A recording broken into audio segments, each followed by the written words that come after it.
Hi అండి, నేనండి మీ నాయుడు గారి అమ్మాయిని. ఈరోజు మళ్ళీ కొత్త రకం వంటతో మీ ముందుకు వచ్చేసాను. పంచదార పానీలు ఎంతో టేస్టీగా అండ్ ఆరోగ్యానికి కూడా చాలా మంచిది. పిల్లలకి స్నాక్స్ బాక్స్లో పెట్టడానికి కూడా చాలా బాగుంటుంది. మనకు కూడా టీ టైంలో, ఈవినింగ్ టైంలో తినడానికి కూడా చాలా టేస్టీగా ఉంటుంది. దీనికి కావలసిన పదార్థాలు: ముందుగా మనం 300 గ్రాముల గోధుమ పిండిని ఇలా జల్లించుకోవాలి. ఎందుకంటే ఉండలు లేకుండా ఉండాలి. పక్కన పెట్టుకున్న దాంట్లో చిటికెడు సాల్ట్, కొంచెం తినే సోడా వేసుకుని, కొంచెం ఆయిల్, హీట్ చేసుకున్న ఆయిల్ వేసుకుని అలా ముద్దలా ఉండేలాగా మనం కలుపుకోవాలండి. తర్వాత మనం కొద్దిగా వాటర్ వేసుకుంటూ కలుపుకుంటూ చపాతీ పిండిలా గట్టిగా అయ్యేలా చూసుకుని దాన్ని కొంచెం మదాయించుకోవాలండి. తర్వాత ఒక 20 మినిట్స్ పక్కన పెట్టిన తర్వాత ఇలా పెద్ద ఉండలుగా 3 ఉండలు చేసుకుని ఇలా పెద్ద చపాతీలాగా బాగా ఎంత పలచగా వస్తే అంత పలచగా చేసుకుని మనం ఇలా అంటే లేయర్స్లో వస్తుందండి. మనం గీ తీసుకుని ఒకదాని తర్వాత ఒకటి అప్లై చేసుకుని మనం 3 చపాతీలను ఒకదాని మీద ఒకటి వేసుకోవాలండి.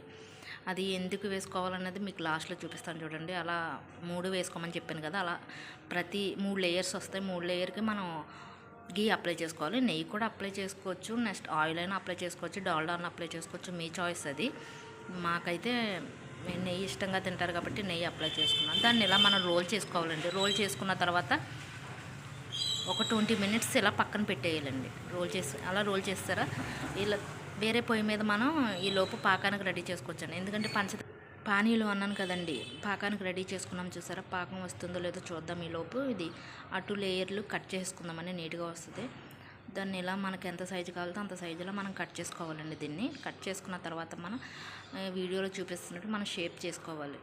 షేప్ చేసుకుంటే దాన్ని పొరాటోలాగా లేయర్స్ వస్తాయండి. మనం ఆయిల్ అప్లై చేసాం కదా, అది చూపిస్తున్నారు వీడియోలోనే, అలాగా లేయర్స్ వస్తాయి. ఈ లోపు పాకం కూడా వచ్చేసిందండి మనకి.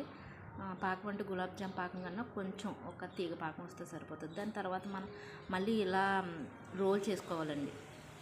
రోల్ చేసుకున్న తర్వాత చూసారా పాకం వచ్చింది. మనం పాకం వచ్చిందో లేదో చెక్ చేసుకుంటూ పాకం వచ్చిందండి. మనం డీప్ ఫ్రై చేసుకోవాలండి. గోల్డెన్ కలర్ వచ్చే వరకు కూడా మనం డీప్ ఫ్రై చేసుకోవాలి. చూడండి, హై ఫ్లేమ్లో పెట్టకండి, సిమ్లోనే పెట్టుకుని చేసుకోండి. గోల్డెన్ కలర్ వచ్చినాయి చూసారా, దాన్ని తీసి మనం వెంటనే పాకం పెట్టుకున్నాం కదా, ఆ పాకంలో వేసుకోవాలండి. అంతే, పంచదార పూరీలు రెడీ అండి. దాంతే.